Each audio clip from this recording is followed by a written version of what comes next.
Menteri Pertanian, Mentan, RI Profesor Syahrul Yassin Limpo mengecek kesediaan hewan sapi kurban di CV Ihwana Putri Pradana Jalan Tun ABD Razak, Kecamatan Somba Opu, Kabupaten Goa, Sulsel, Rabu, 21 Juni 2023, malam.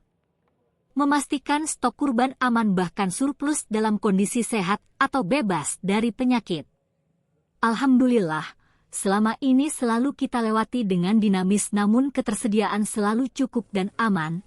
Demikian dikatakan Mentan SYL usai meninjau peternak Daeng Saleng, CV Ihwana Putri Pradana, Goa, Sulsel, Rabu, 21 Juni 2023, malam.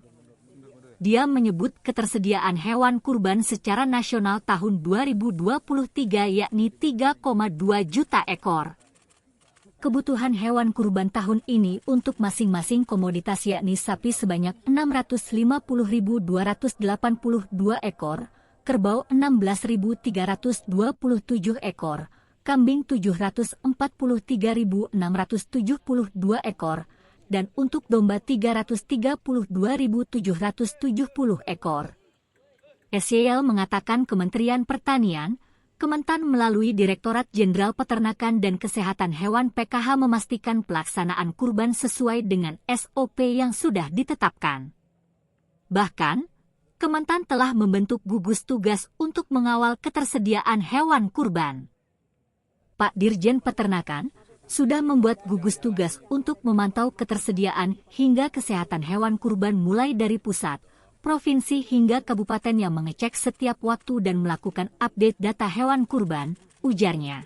Indonesia kita hari ini mempersiapkan kurang lebih 3,2 juta ekor. 3,2 juta ekor untuk 540 sekian kabupaten dan kota ya.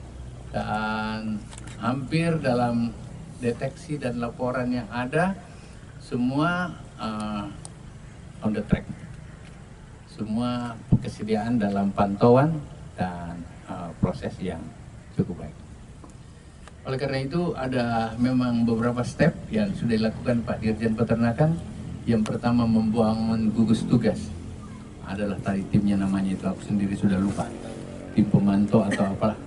Ya jelas ada gugus tugas tingkat pusat, tingkat provinsi, dan tingkat kabupaten.